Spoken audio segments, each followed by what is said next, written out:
እስራኤል ዳንሳ እንቅልፌን አሳጥቶ ሲያጃጅለኝ አመሸ።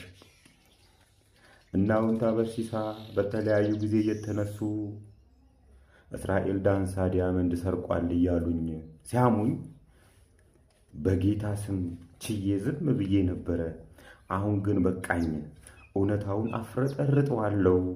ሰኞ ማታ 4 ሰዓት ጠብቁኝ አለ። ጠበቅነው አልመጣም። ማክሰኞ ብቅ አለና ዛሬ 4 ሰዓት ጠብቁኝ አለ። ጠበቅነው 5 ሰዓት ላይ መጣ።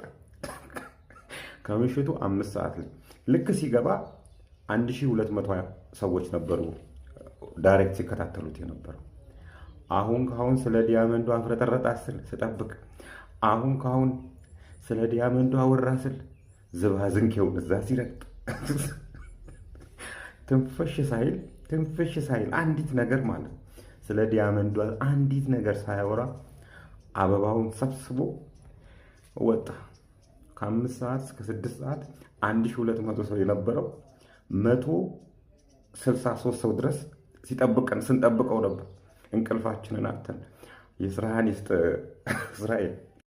የእንትና ብቻ ባናይ የግል ብናይ እኔ የራሴን አባ ሆይ ብዬ እኔ የራሴን ባይ አንተ ራስን ብታይ እኮ ነው የሚሻለው። አሁን የሚያዋጣን ጉዳይ ወደ እንትና ብቻ አይደለም።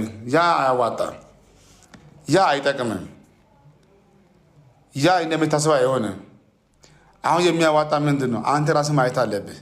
አንተ ማነህ? አንቺ ማነሽ? አውቀሽ